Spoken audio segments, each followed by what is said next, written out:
corazón te canta, mi alma te anhela con todas mis fuerzas. Te amo, roca eterna, tú eres mi esperanza, mi gloria, mi fuerza. En valles de sombra te cuidas, eres lumbrera. Tú eres fiel, no me dejarás de la muerte y me levantarás. En tu palabra puedo confiar. Tú eres fiel, no me dejarás de la muerte y me levantarás. En tu palabra puedo confiar. Eres fiel.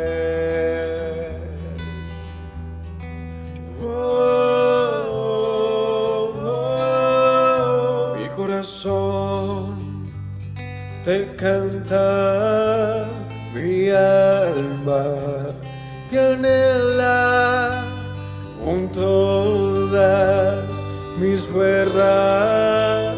Te amo, roca eterna, tú eres mi esperanza, mi gloria, mi fuerza.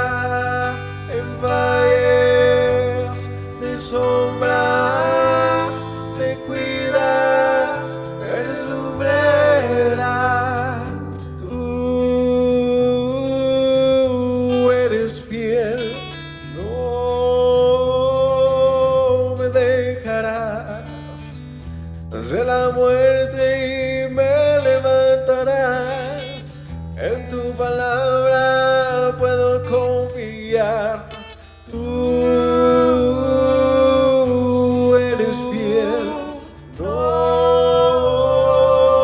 me dejarás de la muerte y me levantarás.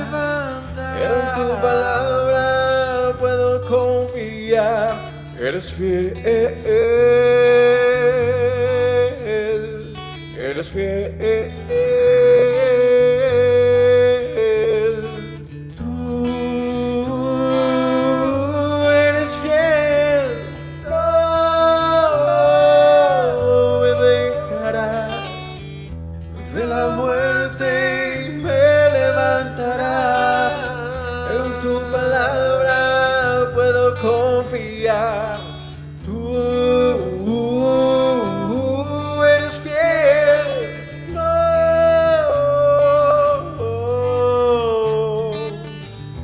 de la muerte y me levantarás. En tu palabra puedo confiar. Tú no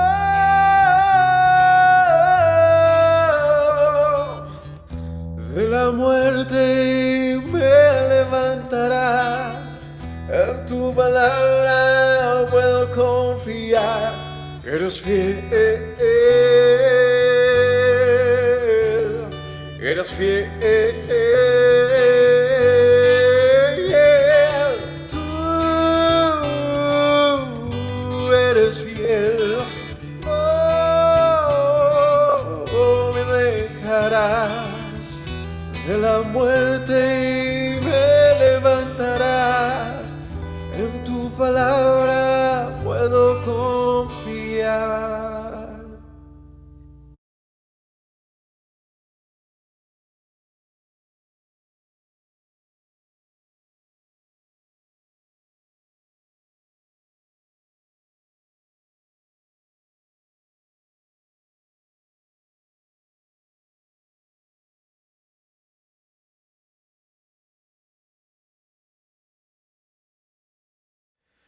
Shabbat Shalom para todos, gracias por acompañarnos al capítulo 6 del libro de Génesis, el estudio verso a verso de este capítulo.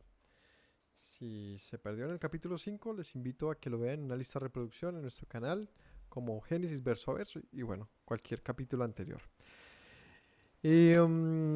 Vamos a ver, el capítulo 6 es un capítulo muy interesante, un capítulo que marca una transición. De hecho, los capítulos de Génesis, por lo cortos que son en sus historias y buscan concentrar una gran cantidad de tiempo, de siglos incluso, en apenas unos capítulos, hace que pues prácticamente cada capítulo sea una transición, no sea un cambio importante, una nueva historia.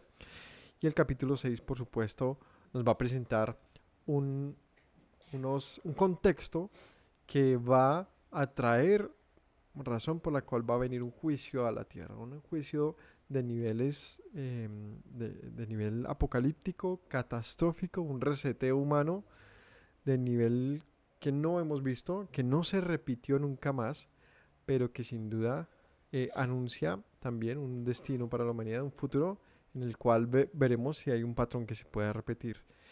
Y en el cual vamos a observar bastante de la identidad humana, del ser humano, y bastante de la identidad divina, del ser divino de nuestro Creador en su trato con la humanidad.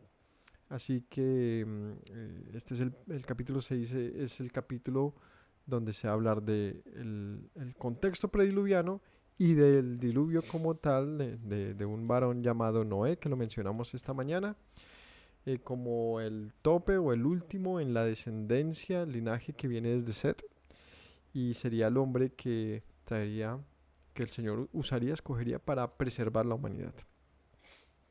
Así que oremos. Padre Celestial, gracias por la enseñanza que compartiremos, que tu Espíritu nos llene de sabiduría y que todos los oyentes puedan aprender de lo que has dejado como una herencia para tu pueblo, para que podamos vernos reflejados en estos textos y poder entender, Señor, nuestro camino para cambiar y transformar conforme al tuyo. En el nombre de Yeshua, amén. Capítulo 6 de Génesis dice: aconteció que cuando comenzaron los hombres a multiplicarse sobre la faz de la tierra y les nacieron hijas, viéndolo, los hijos de Dios, que las hijas de los hombres eran hermosas, tomaron para sí mujeres, escogiendo entre todas.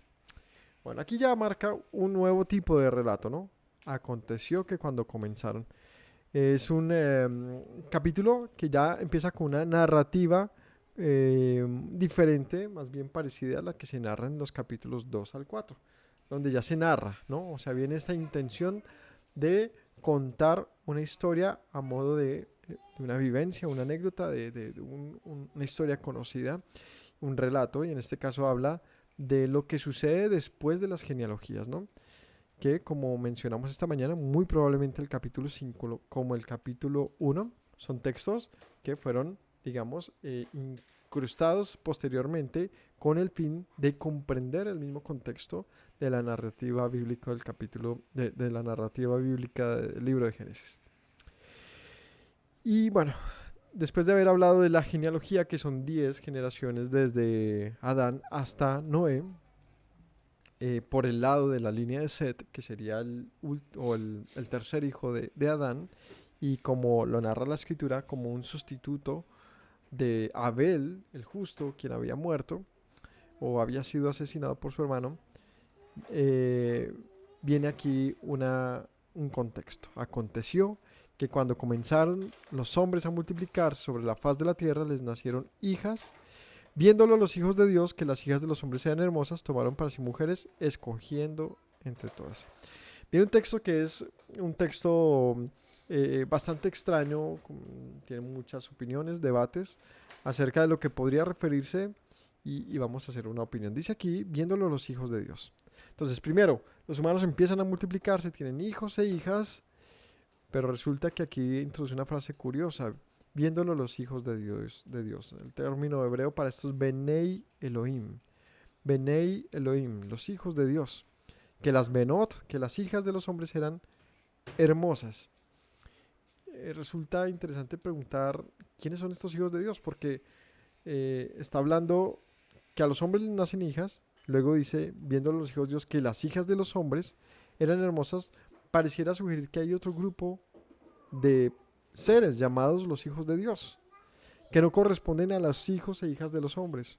Pues menciona que los hijos de Dios vieron a las hijas de los hombres hermosas, o sea, separa radicalmente dos grupos, no necesariamente por, digamos, sea por hecho que los separa por género, pero también por dos tipos diferentes, unos hijos de Dios y otros hijos de los hombres. Vamos a ver, tomaron para sí mujeres, escogiendo entre todas. ¿Por qué dice aquí? Que porque las vieron hermosas. Como si fuesen descubrir para ellos, ¿no? Como si fuese la primera vez que viesen mujeres y esto despierta en ellos una, una inclinación hacia ellos. ¿Quién serían estos hijos de los hombres? Voy a leer un poquito más para que veamos qué pasa con este asunto y podamos entonces sacar un comentario.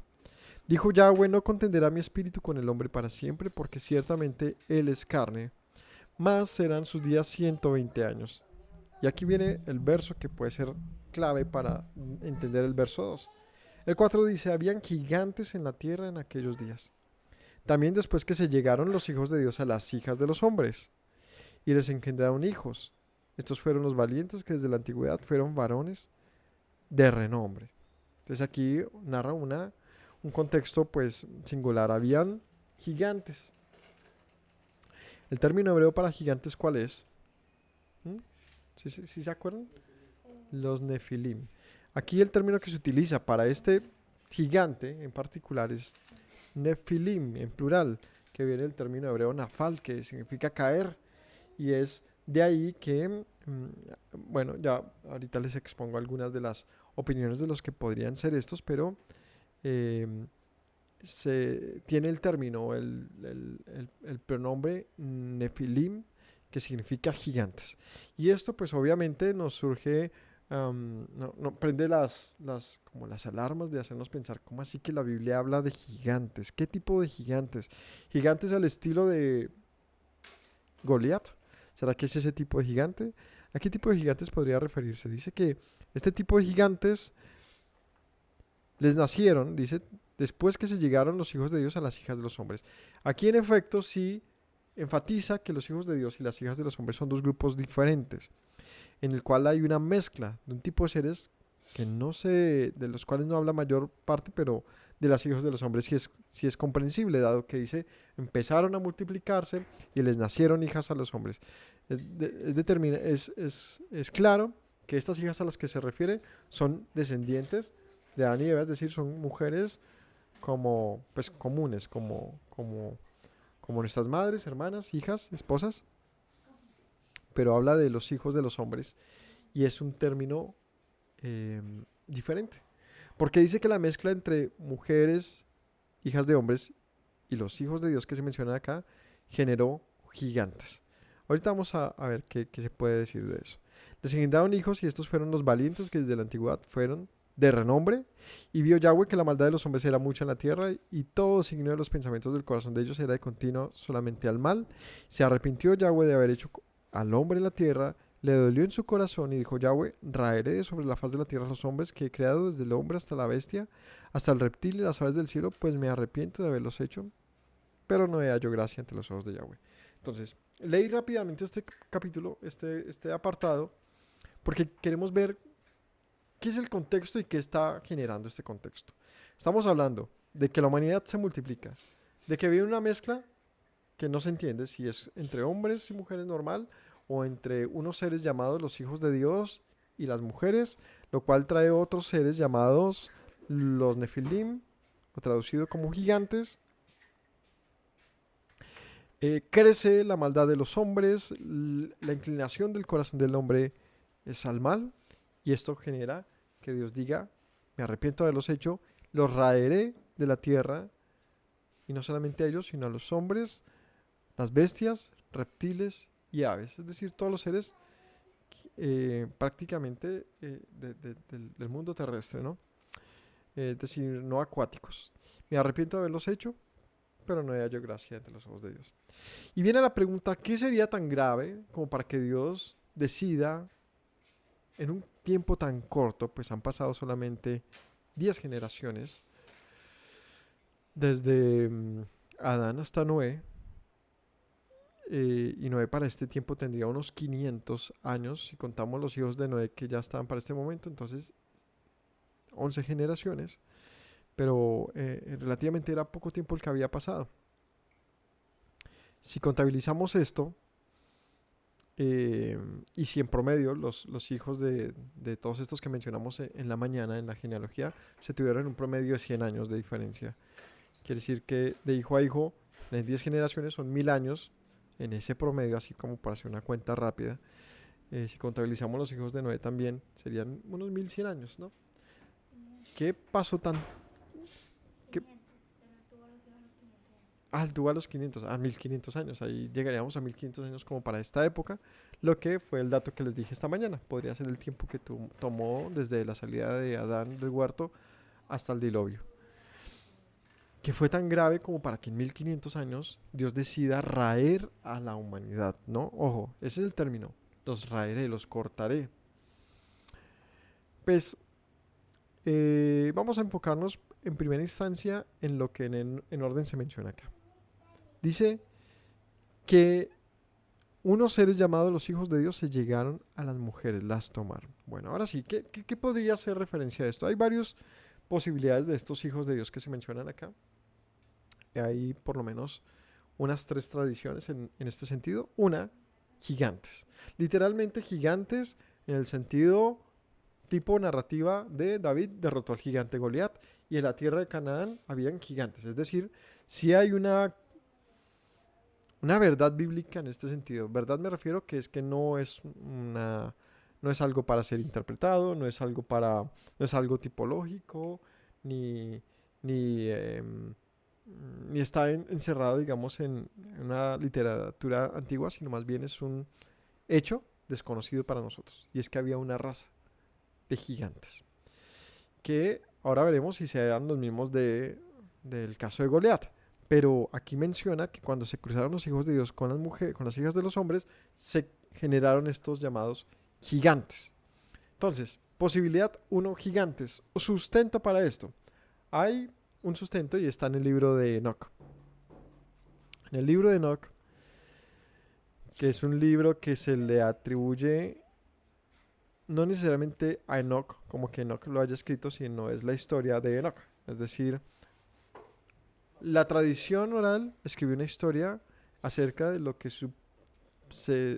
supuestamente diríamos Enoc habría visto, habría visionado, lo que él habría experimentado. Y entre lo que narra el libro de Enoc se narran algo llamados los seres, los caídos, los hijos de Dios que estaban en el principio interactuando con la humanidad. Y este Enoc, este libro, que es muy complejo, la verdad, el libro de Enoc es un libro conocido, que no es canónico en nuestras Biblias, pero sí es canónico en la Biblia etiopía, del Tanaj etíope. Es un libro que, si lo buscamos en internet, se puede encontrar en PDF o un audiolibro. Es un libro demasiado complejo. ¿Complejo en qué sentido? Que tiene una narrativa que en muchas cosas pues tiene un sentido bíblico, pero en muchas otras está tan lleno de mística, bueno, eso uno diría, pues es comparable a un profeta como las profecías de Apocalipsis, por supuesto. Pero tiene tantos apartados extraños y con poco soporte bíblico, es decir, como quien dice, tocaría creerlos por fe, que resulta el libro muy, digamos, es irresponsable recomendarlo. Me explico. El libro de Enoc, cuando le haces una lectura, cuando lo ves, te vas a dar cuenta que tiene muchas cosas de las cuales no hay un soporte bíblico. Simplemente se narran. Por ejemplo, se narra en el texto, el texto narra unas visiones de Enoc acerca de lo postrer. Y tengo que hacer un paréntesis. El Enoc que me refiero es el que se menciona en las genealogías de Adán hasta Noé. O sea, lo mencionamos aquí, leámoslo aquí en unos versículos del capítulo 5, dice, en el versículo 20, en el 21. No, perdónme, 18. Vivió Jared 162 años y engendró a Enoc. Vivió Jared después que engendró a Enoc 800 años y engendró hijos e hijas. Fueron todos los días de Jared 962 años y murió, y vivió Enoc 65 años y engendró a Matusalén. Y Enoc, aquí hace un apartado que solamente de Enoc y de Noé se hacen apartados. Y Enoc caminó con Dios.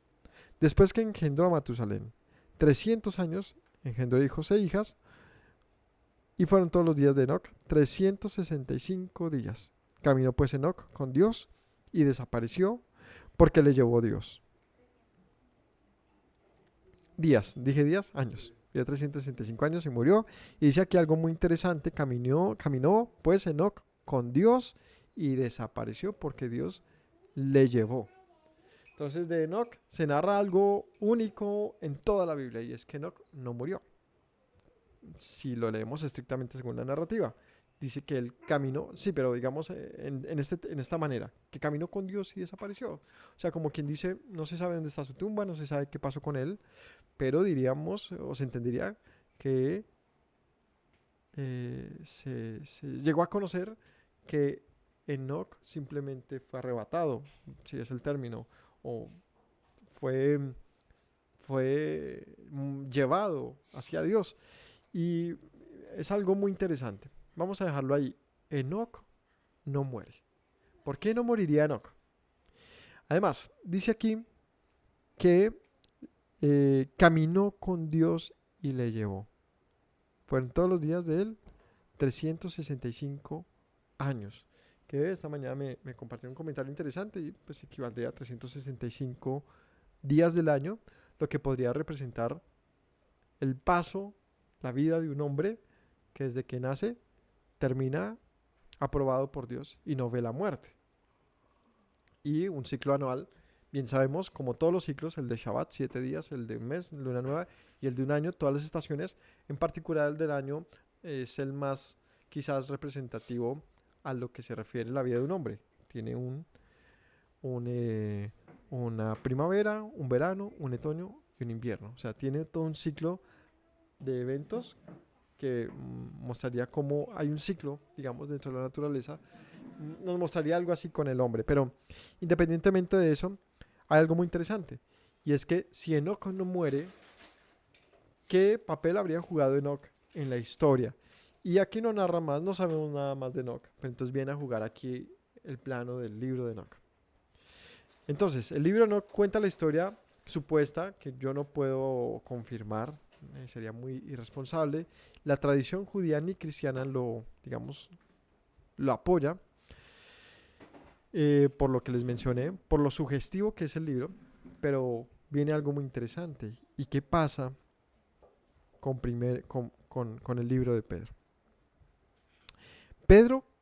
Primera de Pedro menciona a Enoc, y menciona a Enoc y su historia, y también habla de los ángeles caídos que menciona Enoc.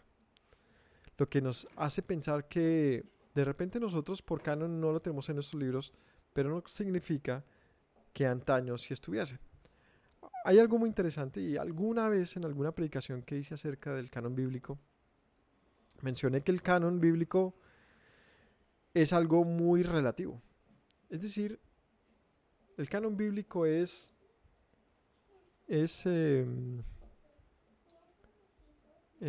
a ver, el canon bíblico es estructurado de acuerdo a la comunidad que así lo avala. Me refiero. El Tanaj judío, la Biblia tradicional protestante, difiere de unos libros que tiene la Biblia católica. Tienen muchos en común, pero tiene la Biblia católica otros agregados. Entre esos está el libro de Macabeos, está el libro de Judith, está el libro de Eclesiástico, de la sabiduría. Y estos son libros judíos, pero los mismos judíos no los tienen en su canon. Son concebidos como deuterocanónicos dentro de un segundo canon. Y hay muchos más textos. Están textos de otros evangelios que no tenemos, que la Iglesia Católica en este caso no aprobó su inserción dentro del canon que nosotros tenemos. Y hay muchos más libros que se mencionan en la Torá que no tenemos, como el libro de Jacer, el libro de los jubileos, el libro de las batallas de Israel, el libro de Enoch, por ejemplo. Entonces, ¿quién define el canon? El canon realmente es definido mediante una tradición. Hay una tradición, es decir, ¿qué tradición eh, recopiló estos textos y los dejó y descartó otros? Esa es una pregunta interesante. Hay muchos, y esto no pasa no solamente con el Tanaj, o sea, con el Antiguo Testamento, sino con el Nuevo Testamento, donde hay un canon. ¿Quién determinó que esos libros estén ahí y no otros? ¿No? Donde la Iglesia Católica, obviamente, en este caso es la que toma esa decisión. Y vale la pena preguntar, ¿con qué autoridad? Por ejemplo, un hombre como Lutero quería sacar el libro de Santiago. Si lo hubiese hecho, ¿con qué autoridad lo habría hecho? Resulta, por lo tanto, otra vez importante preguntarnos, ¿el canon tal cual tenemos de la Biblia es realmente un, una movida, es una documentación humana? Es decir, humanos deciden qué textos van. Pero la pregunta entonces a la que hay que hacer es, ¿cómo saber si hay textos que no estamos teniendo en nuestro panorama y qué relevancia tiene eso? Hay una respuesta rápida, y es que los que están son lo suficientemente relevantes. Es decir, la historia bíblica y toda su narrativa pareciera no tener vacíos. O sea, cuando tú la lees, llegas a unas conclusiones muy importantes, muy contundentes, donde si se integra un nuevo libro, la pregunta vendría a ser, ¿qué aporta o qué pudiera restar ese libro? ¿No? Un nuevo libro, por ejemplo, a mi manera de pensar, hay libros que deberían estar. Por el ejemplo, perdón, dentro del canon que tenemos, como por ejemplo el libro de los Macabeos. Es espectacular y hay un vacío histórico que este libro agrega y que no resta de ninguna manera, y es muy al estilo de un libro Crónicas Reyes, es decir, dentro de esa temática o esa forma de narrar debiera estar. Hay otro libro que tenemos que también seguramente en algún momento sacarle su apartado en nuestro canal. Pueden encontrar de los libros deuterocanónicos, solamente tenemos el estudio de Macabeos. Y si no recuerdo mal, de un apartado del libro de Daniel 2. Creo que hicimos un comentario de eso al final de que hicimos Daniel, y es otro libro deuterocanónico.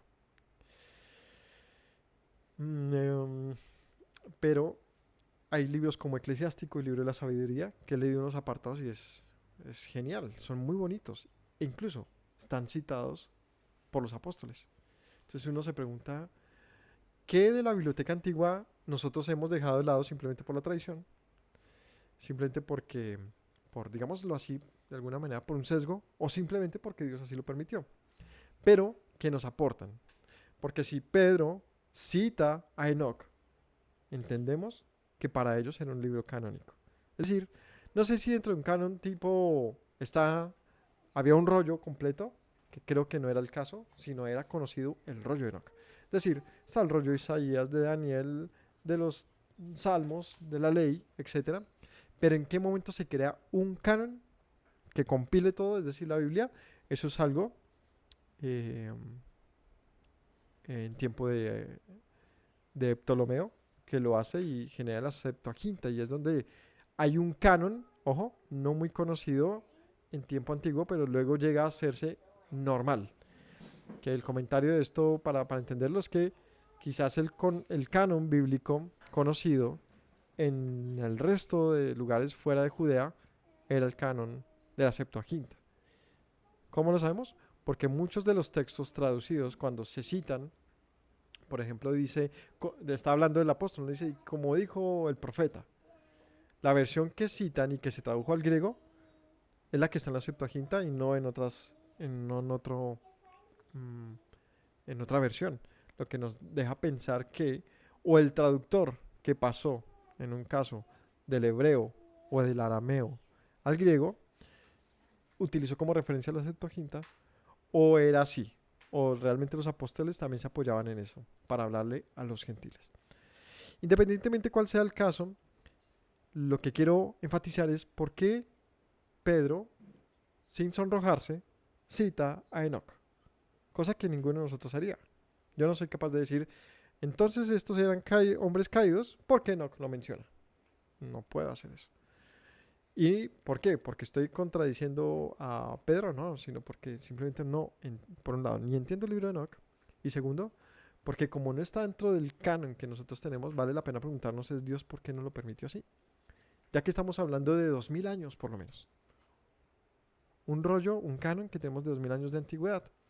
Y tercero, porque el libro de Enoch habla de eventos prediluvianos, es decir, ya juzgados, o por lo menos ya en un primer juicio, lo que le resta un poco en el sentido de a mí que me aporta hoy.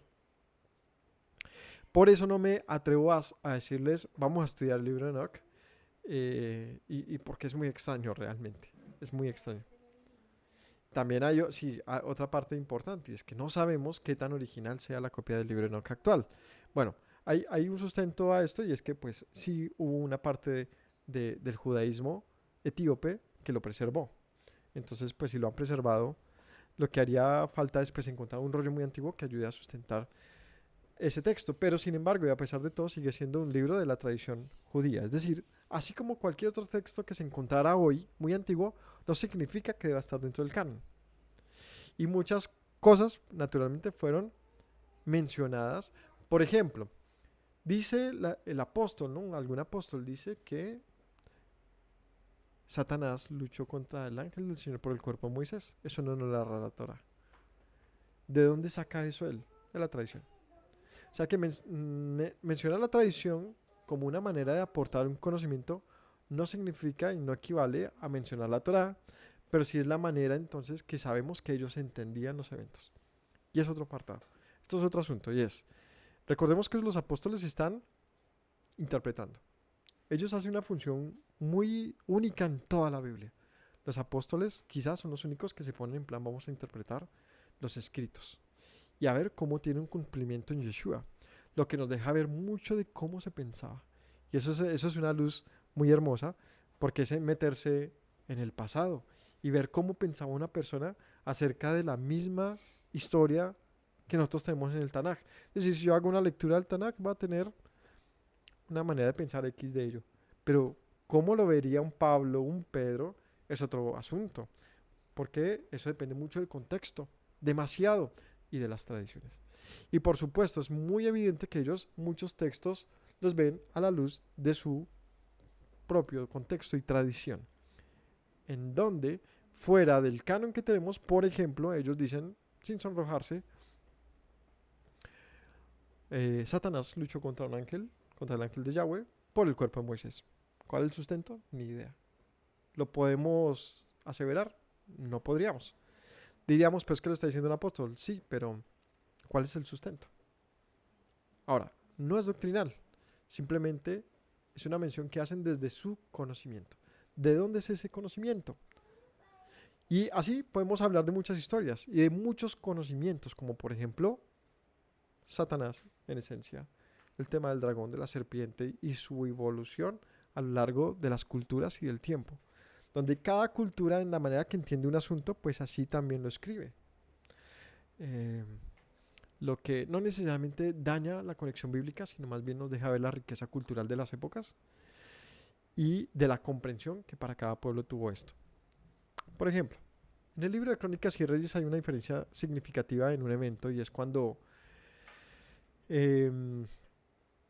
estaban unos falsos profetas en el tiempo de Acab y Jezabel, y dice en un pasaje, voy a parafrasearlo porque no recuerdo muy bien, dice que el Señor dice, ¿quién va a confundir a este rey, ¿no? O a estos profetas, algo así? Y dice que le envía un espíritu de mentira para que dijese falsedad, ¿se acuerdan? En un libro dice que fue el Señor y en el otro dice que fue Satanás. La pregunta es, ¿fue el Señor o fue Satanás? Pues depende del escritor, al parecer. Porque a un escritor le parece inconcebible que el Señor haya puesto al Señor a un espíritu a mentir. En el otro, sin problema, dice, fue Satanás. Entonces sí vemos que hay un asunto y que el escriba naturalmente escribía las historias en la medida que él también las podía concebir, las entendía. Pero uno se podría decir, bueno, entonces sí estamos leyendo textos muy humanos. Sí, pero vuelvo a la frase o al tema que concluimos esta mañana. Eso no le resta en absoluto a la conexión bíblica argumental y cómo no deja vacíos, porque podríamos decir que ambos son válidos. ¿Cómo así que ambos son válidos? Pregunta. ¿Lo que le pasó a Job fue por culpa de quién? ¿De Job? ¿De Yahweh o de Satanás?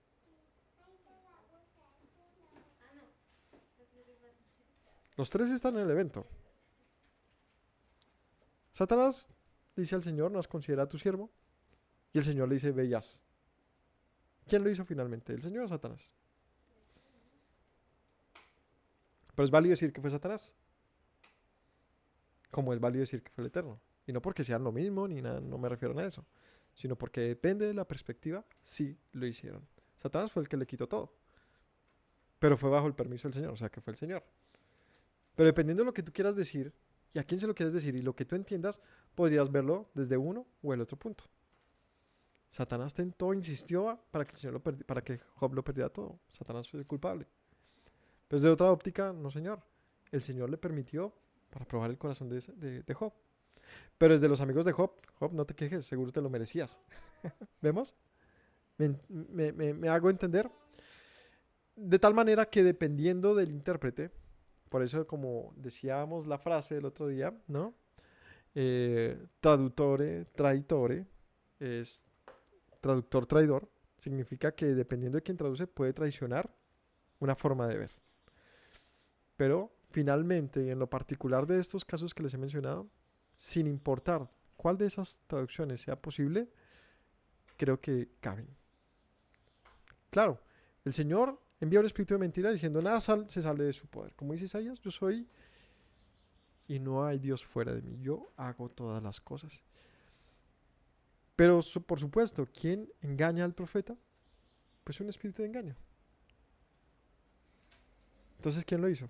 Pues la lectura es como, eh, no sé, a ver, si una espada, ¿no? Si vas en una lucha, un hombre cruza a una persona, ¿quién lo mató? ¿El hombre o la espada? Pues los dos. Es una herramienta, un instrumento en manos de quien lo hace. Pero él también lo hizo, la espada. Entonces, creo que la óptica de quien lo ve puede decir fue este o fue aquel. Bueno, muchos textos de la Biblia tienen ese asunto. Y es el yo como leo los eventos. Habiendo dicho todo esto, el tema del libro de Enoch es complejo. Porque haría falta que lo conociéramos todos para que me entendieran un poco a qué me refiero con extraño. Y es bien extraño. O sea, eh, uno puede salir un poquito incluso loquillo después de leerlo. En serio. Y loquillo en el sentido de que uno dice hasta qué punto esto tiene verdad o no. Ahora, para cerrar este punto, ¿qué narra el libro de Enoch? Los eventos prediluvianos. Intenta decir o cuenta que si hubo un complot celestial donde unos seres caídos eh, convencen o no, le aportan a la humanidad un supuesto bienestar por encima de la voluntad divina e intervienen directamente en la creación divina, donde estos se acuestan con las mujeres de los hombres y de allí vendrían los gigantes, que luego, si no estoy mal, en su muerte vendrían a ser los espíritus inmundos. Y narra muchas cosas extrañas sobre en este caso creo que son 360 días del año, las 12 puertas, y menciona muchas cosas astronómicas que tienen sentido, pues la astronomía, la concepción de los astros en la antigüedad era resultada de esta manera para entender los tiempos. Lo que sin duda sucede con este pasaje es que vendría la concepción de quien escribe el capítulo 5.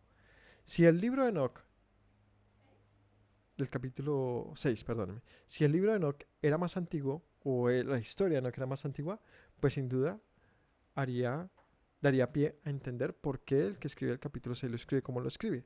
Y es, quizás sí está hablando de gigantes, como un conocimiento humano. O sea, apoyar que el libro de Enoch sea o no sea verídico no nos exime de sí entender un asunto. Y es que la Biblia sí habla de gigantes. Digamos, en ese punto, independientemente de que este libro de Enoch o no, sí hay un asunto y es que la Biblia nos habla de gigantes. En el libro de Enoch habla de tipos de gigantes muy diferentes y son colosales. Son titanes. ¿Gigantes de qué tipo? Montañas. O sea, gigantes de cientos de codos de altura. Insisto, es extraño, demasiado extraño en su lectura. ¿Cómo podría salir esto de una mujer, por ejemplo? Si es el resultado del hijo entre un hombre y una mujer, ¿no? ¿Cómo crecía?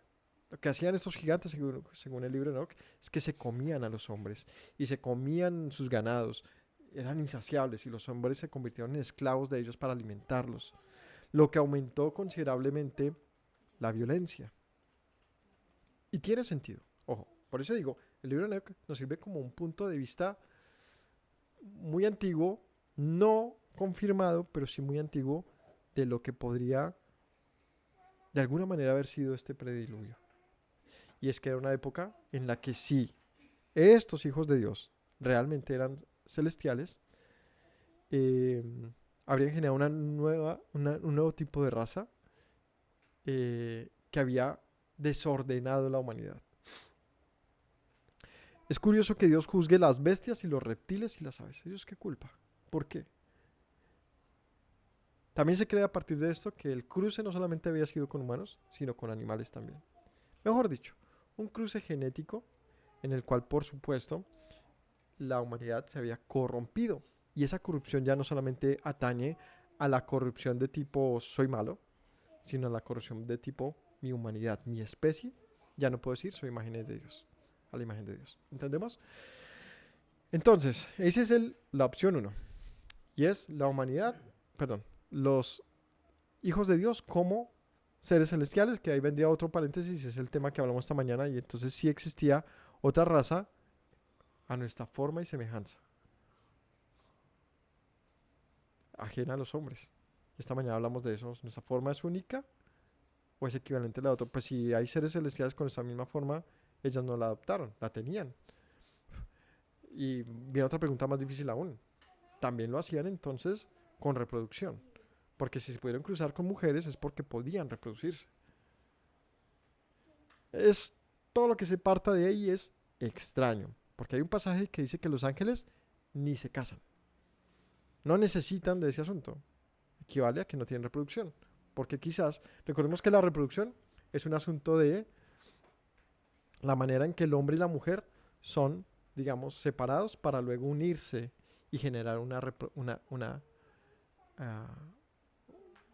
un fruto, una herencia, una simiente.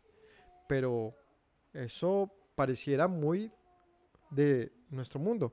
Pero cuando se concibe que hay seres celestiales que pudieran hacer esto mismo, la pregunta es dónde están la versión, no sé, femenina o, o equivalente para ellos. ¿Por qué lo buscan entre las mujeres? Les parecieron hermosas y podrían vincularse con ellas directamente. Entonces, no sé, es muy extraño. Incluso suena muy descabellado, pero es una opción muy tradicionalmente aceptada. Viene otra, y es que quizás estos hijos de Dios es un nombre que se le da a los hijos de Set. Las hijas de los hombres, es decir, las hijas de Caín en general, y los hijos de Dios quizás sea una referencia a los hijos de Set, es decir, una línea diferente, especial, porque dice que estuvieron con las hijas de los hombres y les nacieron, dice, gigantes, dice aquí, les nacieron hombres y le engendraron hijos, estos fueron los valientes que desde la antigüedad fueron varones de renombre. Y es que ahora hay otra opción, y es que el gigante no necesariamente se relacione con el tamaño, sino con otro asunto, y es la grandeza, en general. Ahora, gigante no traduce grande, traduce caído, nafal. Lo que es curioso, pero como menciona aquí, de ellos vienen los varones de renombre y valientes. Ahí está otra tradición que entonces dice, no, estos deben ser los hijos de Set, que vieron hermosas, o sea, al parecer se estaban como que apareando entre la misma línea de los hijos de Set, y de repente dicen, vamos a meternos también con nuestras hermanas hijas de Caín o hijas de los demás. Es decir, al parecer esta otra opción es, entre los hijos de Set estaban relacionándose solamente en esa familia, en esa línea. Y terminan abriendo el grupo y de esta vendrían hombres valientes y de renombre. Y la tercera opción es que esté hablando de que hubo un linaje del cual vinieron reyes y hombres poderosos. Simplemente, esos hombres poderosos vinieron y se metieron digamos, con las mujeres en general. La más, o sea, todas, las tres tienen su lógica, su sentido, pero las dos más generalmente apoyadas son las dos primeras. Y es, quizás sean hijos de Set que se mezclan, como el caso, por ejemplo, digamos que no son diferentes, sí, claro, como Israel y Canaán, y la tierra de Canaán. Eran humanos todos, pero el Señor les prohibió mezclarse con ellos, ¿cierto? Eh, es algo así, dice esta línea. Y quizás los hijos de Set se empezaron a mezclar, abrieron su grupo y se mezclaron con el resto de mujeres y ahí salieron hombres de renombre. Y la otra es la de los caídos. ¿Listo? Ahí solo lo menciono, no tengo nada que decir si apoyo una o la otra, la verdad, desconozco por completo, la Biblia no nos habla mucho, pero sí les dejé todos esos matices para que los analicemos. Y por supuesto, tendría sentido desde el punto de vista de la primera, por qué el Señor decide raer a la humanidad. Si se había corrompido, ojo, dice aquí, toda carne, desde un punto de vista genético, era necesario un reinicio por completo. Así que pues sigo diciendo, pues probabilidades hay. Y hay una última opción para esa, y es que culturalmente, en muchas culturas muy antiguas, se ha creído o se conoció de una creencia común en todas de gigantes. Los gigantes, ¿por qué en la antigüedad hablaría de gigantes?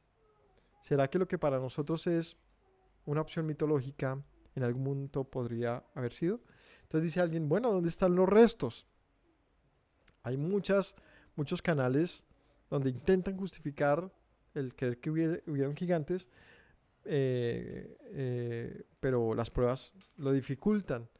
Y mucho más cuando hablamos de algo prediluviano. Es decir, hubo un cambio geológico tan poderoso como para que pasaran por lo menos dos cosas. Primera, se haya raído toda la vida, algo no menor. Y segundo, quizás se haya remodelado el terreno, al punto que el mismo Edén haya sido escondido del todo.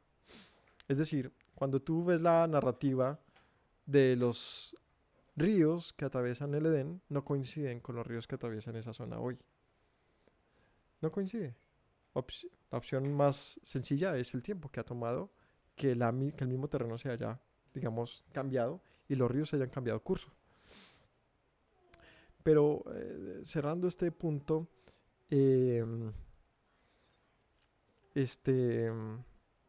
cerrando este punto, el Señor juzga entonces a la humanidad por esto. Entonces dice aquí, no contenderá mi espíritu con el hombre para siempre, porque ciertamente es carne, mas serán sus días 120 años. ¿Cuáles son estos 120 años? Hay al menos tres opciones. Otra vez, todo pinta desde que hemos leído en Génesis en mucha interpretación especulativa. Opción 1, un tope a la vida. Hombres de 900 años pasan a 120 y sí, búscate personas que vivan más de 120 años y es muy difícil. Muy difícil. El hombre más viejo del mundo, ¿cuánto tiene? 121 años. O sea, 120 como tope tiene sentido. Y, en efecto, a partir de ahí pasa el diluvio y todos bajan en su longevidad demasiado. Ya hablamos que el otro vivió como, no sé, 150, que creo que fue Abraham. Y así, o sea, ya bajan drásticamente boom, hasta que se normaliza la curva actual, que es como por mucho 120 años, pero por mucho, exagerando. Opción 1. Opción 2, el tiempo de vida que faltaba hasta el diluvio. Si se fijan, ahorita viene la construcción del arca, ¿cuánto tiempo tomó? 100 años. O sea que podría ser un dato que nos dice, a partir de ese momento el Señor establece un tiempo al cierre. No les va a quedar sino 120 años. Tiene sentido también, porque el diluvio, el tiempo que le toma a Noé hacer el arca y todo el tema, podría acercarlo a eso. Y por último, los jubileos. Y es un término que si lo multiplicamos, los jubileos es un dato bíblico de el tiempo más extenso en una fiesta, en un ciclo bíblico, que es el de los jubileos, que es cada 50 años.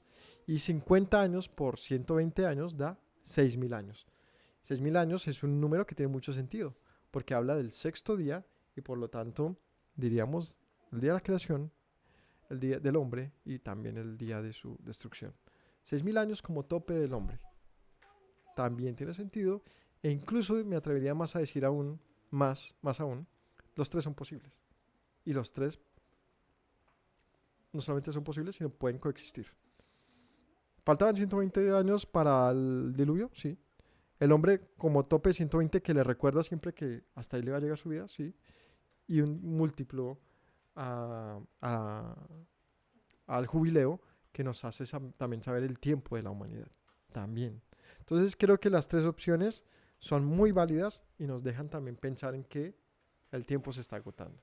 Y he ahí porque todo el mundo siempre habla de que ya el apocalipsis, de que ya todo está cumplido, de que ya se ha pasado el tiempo. Cuando hacemos el cómputo desde el calendario judío, desde el calendario que vemos, todo apunta a un 6.000, a un 6.000 y el temor de, pues de que ese sea el cierre, ¿no? Del cierre de la humanidad, el día sexto. Ahí lo dejamos. Vio Yahweh la maldad de los hombres era mucha en la tierra y que todo designio de los pensamientos del corazón de ellos era de continuo solamente el mal. Y se arrepintió Yahweh de haber hecho al hombre en la tierra y le dolió en su corazón. Y bueno, pregunta, si Dios no es hombre para que mienta, ni hijo de hombre para que se arrepienta, ¿por qué se arrepintió de haber hecho al hombre?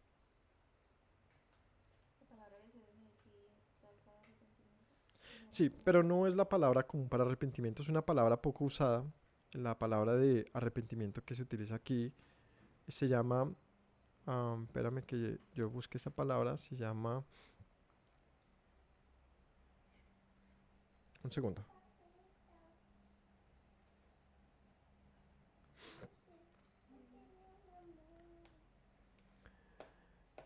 Es 5, 4, 3, 2.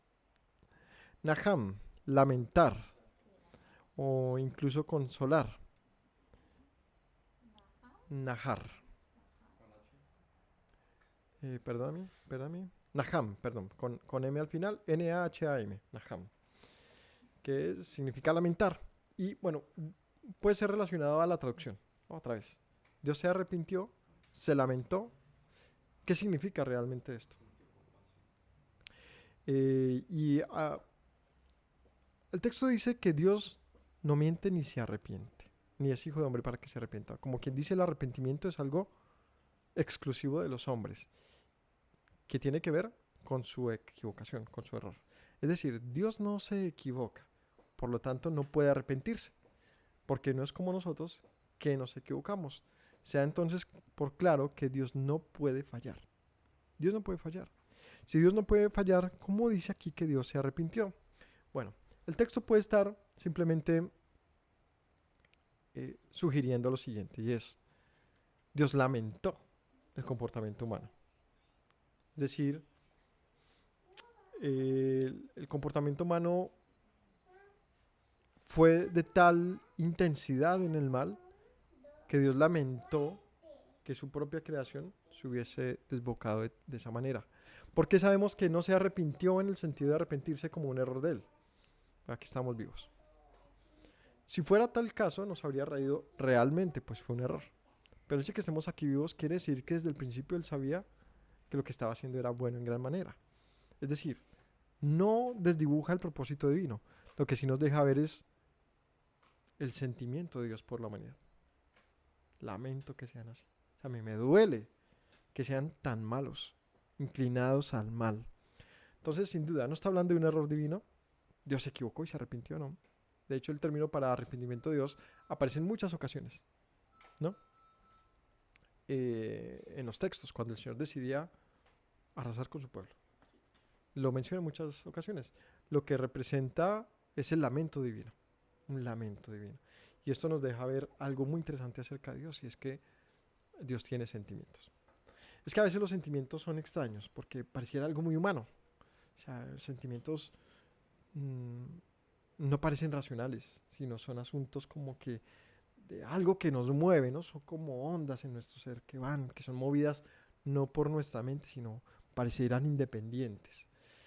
Y ver a Dios de una manera muy cuadriculada nos haría pensar que incluso su amor es completamente, o sea, es que Él es así, no es un sentimiento, no es, digamos, la bondad de Dios es de Él y le pertenece a Él, pero ¿qué tan compasiva es su bondad? Suena raro. ¿Cómo así compasiva? Sí. ¿Hasta qué punto al Señor le duele la dificultad y la debilidad humana? ¿Es bondadoso simplemente porque es bondadoso?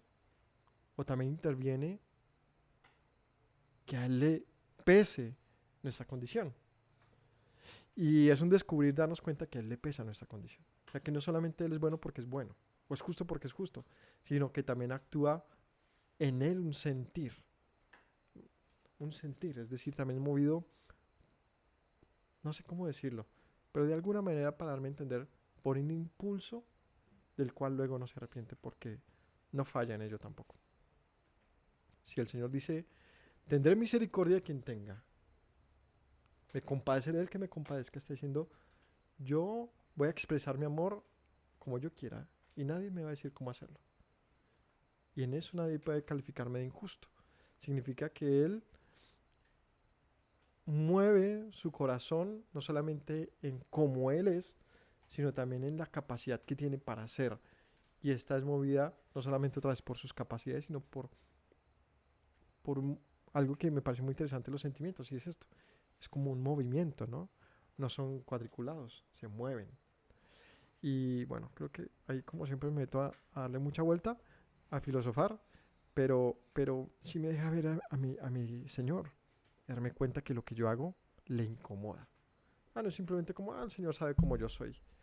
No, también le estoy chuzando, lo estoy incomodando con mi actitud arrogante, con mi actitud de odio a mi hermano y lo quiero matar, con mi actitud de, de no me importan tus días de reposo, ni tú que me hayas llamado, a mí qué me importa, le lastima.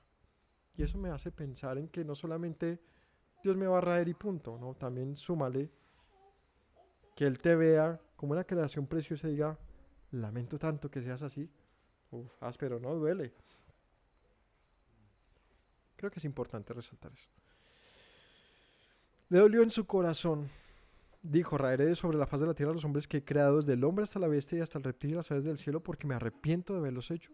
Pero nadie halló gracia ante los ojos de Yahweh. Y bueno, rescata aquí, dice, pero un hombre, un consuelo, para una esperanza para la humanidad. ¿De quién? Pues muy seguramente, volviendo al tema de Enoch, habló Enoch. Ojo, Enoch era el Elías, era el profeta de la época. Y Enoch habló del apocalipsis que vendría. Es decir, Enoch quizás fue el primer hombre que estuvo diciendo, arrepiéntanse, porque vienen días malos. Él es el bisnieto, bisabuelo quizás de Noé.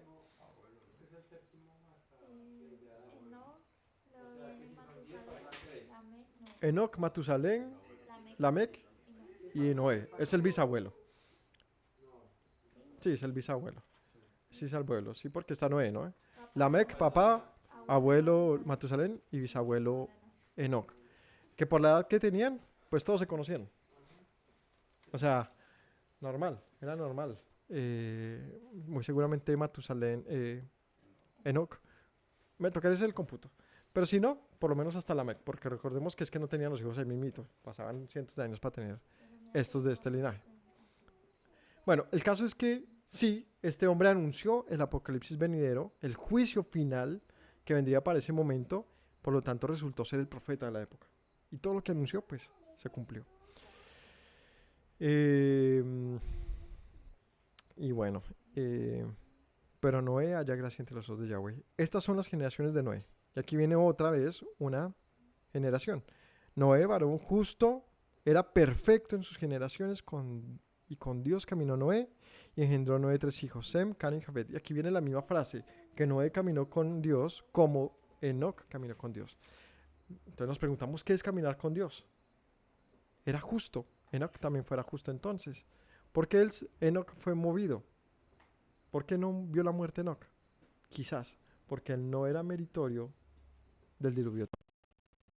Tampoco podría estar en el arca. La razón que Dios haya decidido para arrebatarlo nos lleva a otro que como testigo de la maldad y de los juicios también pasó. ¿Y quién es?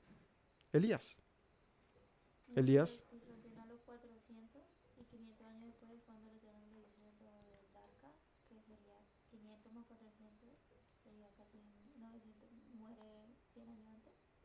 Muere 100 años antes del diluvio. O sea, sí conoció a Noé, A los 400. pero él muere cuando Noé empieza a construir el arca. No, nace a los 400 años de Sí. Bueno, como sea el cómputo, el caso es que él no tenía que ver el diluvio. él no fue condenado en el diluvio y fue llevado con Dios. Y uno como él, justo, perfecto, y aquí incluso Noé al parecer era más top, era perfecto en sus generaciones, es decir, de su linaje. ¿Quién como Noé? Caminó Noé y engendró Noé 3 hijos, Sem, Cam y Jafet, y se corrompió la tierra delante de Dios y estaba la tierra llena de violencia y miró Dios la tierra y aquí que estaba corrompida porque toda carne había corrompido su camino sobre la tierra. Y este es otro, es que siempre hay tantas cosas que decir. Es otro apartado que nos deja pensar, bueno, ¿cómo así que toda carne se corrompió? ¿Será que sí? Las bestias, aves y reptiles merecían el juicio porque había una mezcla, incluso un cruce de seres, una mezcla de este estilo, que incluso nos llevaría a pensar en algo como los dinosaurios, para las mentes más creativas. ¿Y estos seres qué? Está la evidencia, existieron. Y eran gigantes. ¿Y dónde salieron? ¿Por qué desaparecieron? No lo alcanzaron a conocer. No, no se Dice alcanzó que a conocer. Noé nació 69 años después de que Enoch fue llevado. Sí, Ok, porque vivió 300 y nació a los 400. listo. Gracias ahí por el datico. Entonces, Enoch muere poquito antes de que naciera Noé, medio siglo antes. Es poquito para esas épocas, eran un par segundos. Era un joven, 8 días antes. Estamos en el punto bueno, toda carne se corrompió y por lo tanto el Señor juzga toda carne. Y ojo, toda carne se refiere incluso a los animales. ¿Por qué menciona el texto que se corrompieron ellos? No lo sé. No lo sé. Y ahí es donde hablamos de los dinosaurios. ¿Por qué el Señor extingue a toda una vuelta de especies? O sea, ¿qué pasó ahí? Obviamente, bajo las investigaciones, eso es millones de años antes.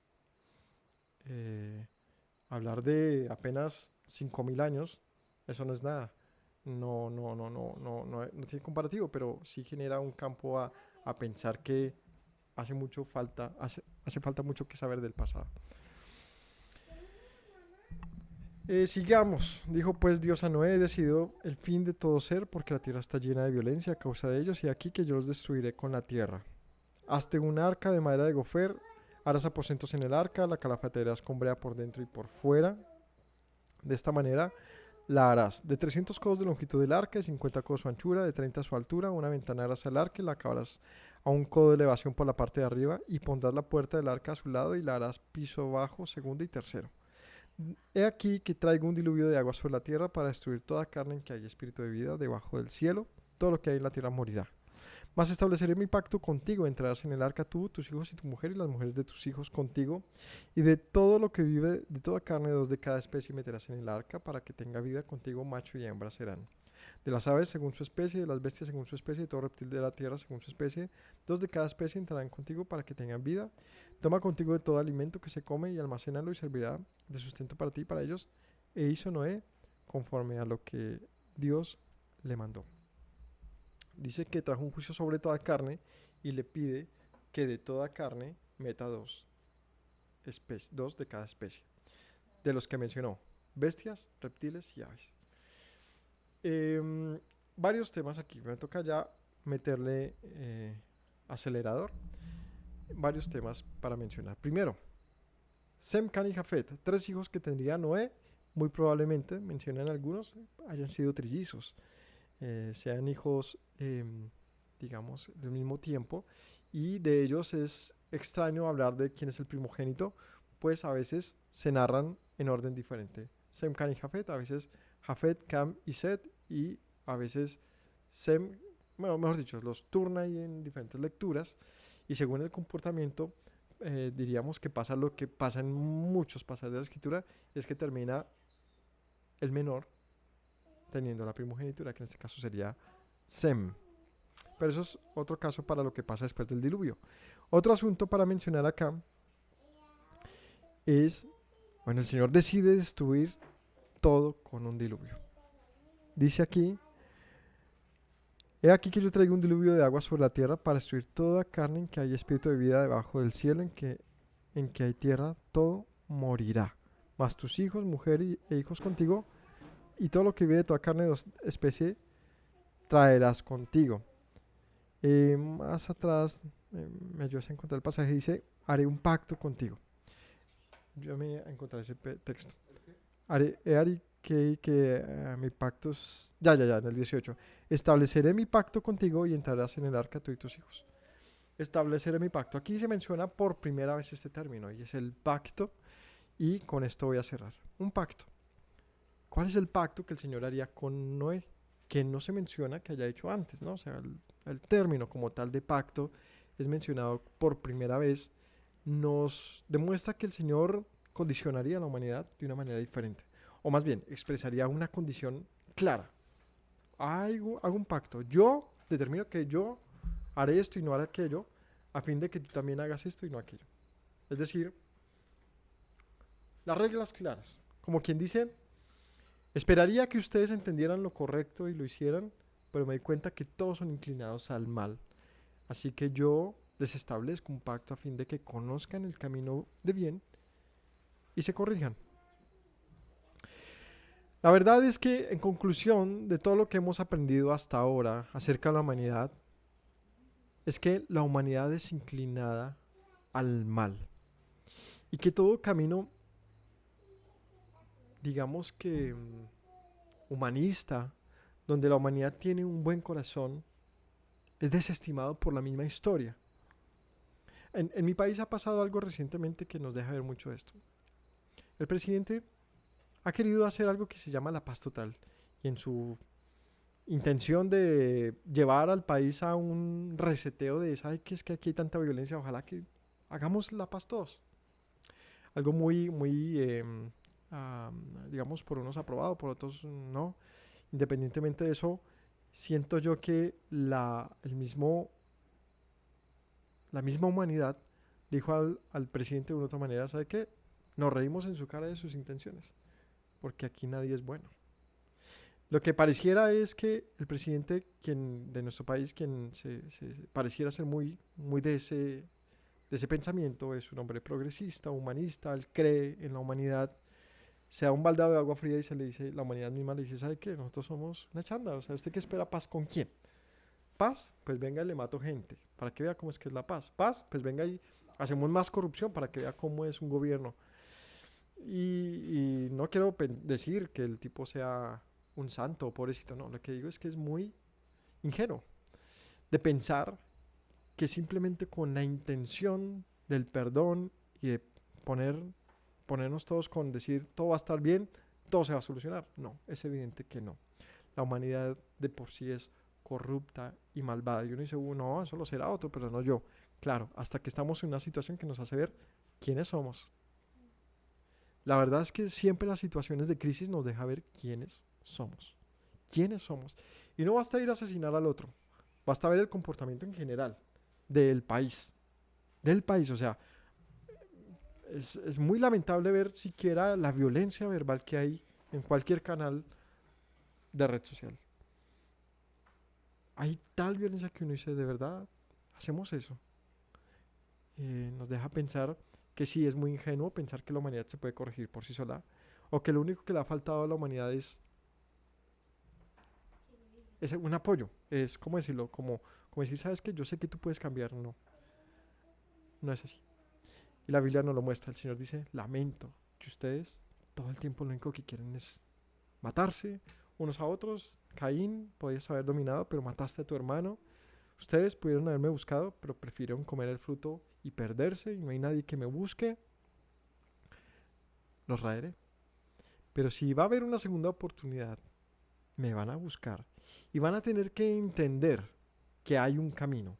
Así que lo veremos en el siguiente capítulo. 7 animales de cada especie de los aptos para de los animales puros, a fin de que cuando salgan me presenten ofrenda y me reconozcan entonces.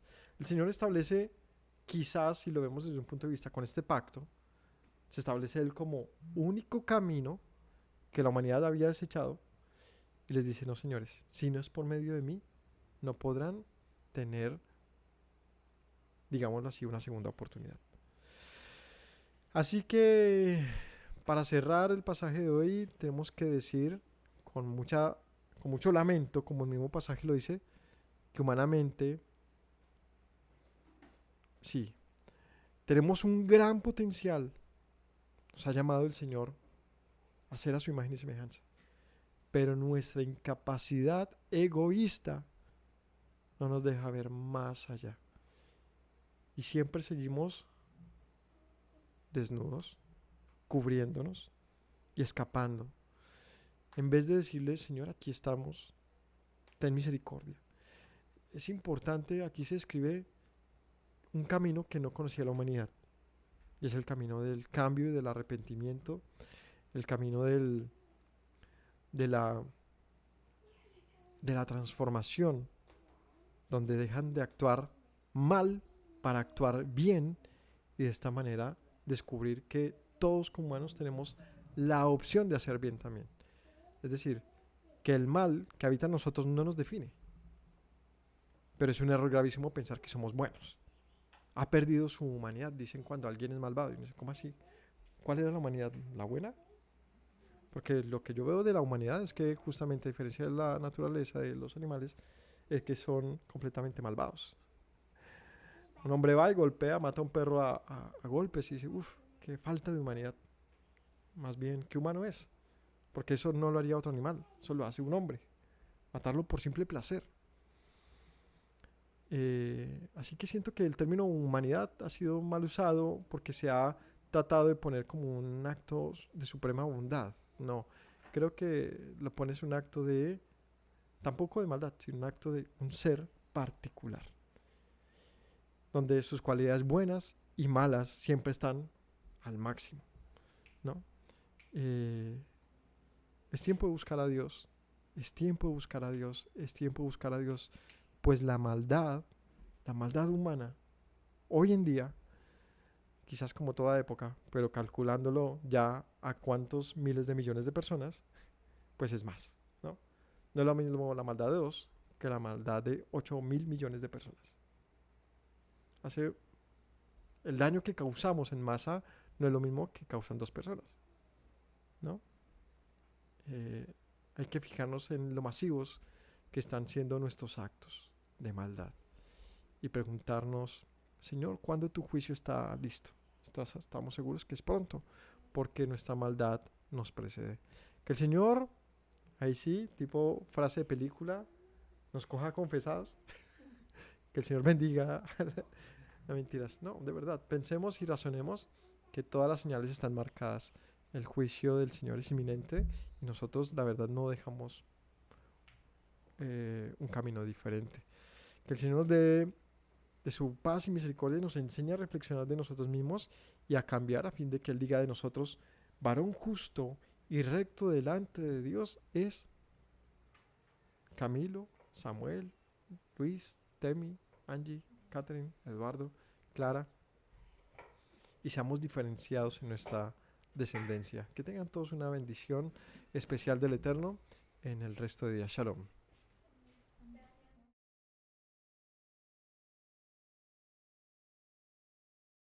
Me presento nuevamente Mi Rey, mi buen Señor, mis pasos se han desviado, necesitan dirección.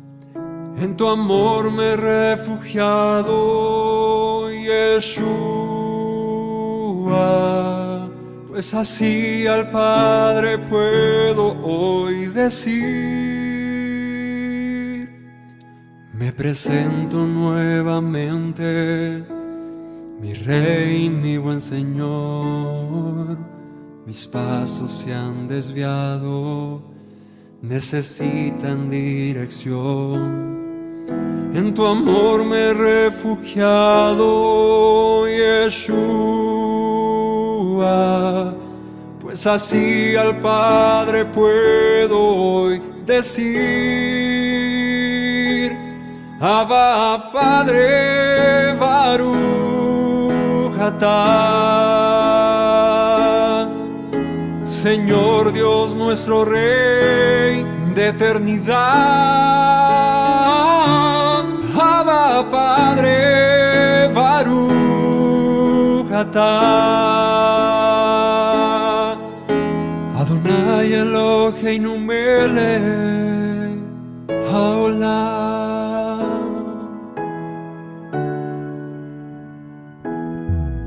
Me presento nuevamente, mi Rey, mi buen Señor. Mis pasos se han desviado, necesitan dirección. En tu amor me he refugiado, Yeshua, pues así al Padre puedo hoy decir: me presento nuevamente, mi Rey, mi buen Señor. Mis pasos se han desviado, necesitan dirección. En tu amor me he refugiado, Yeshua, pues así al Padre puedo hoy decir: Abba, Padre, Baruch atah. Señor Dios nuestro Rey de eternidad. Abba, Padre, Baruch atah. Adonai Eloheinu melech haolam.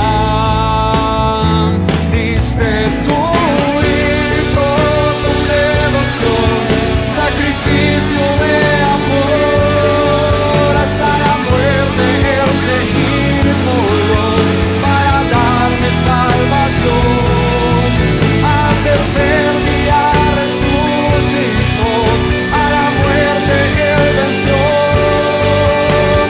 Luego al cielo ascendió, volverá, lo prometió. Abba, Padre, Baruch atah. Señor Dios nuestro Rey de eternidad. Abba, Padre, Baruch atah. Adonai Eloheinu melech haolam. Abba, Padre, Baruch atah. Señor Dios nuestro Rey de eternidad. Abba, Padre, Baruch atah. Adonai Eloheinu melech haolam.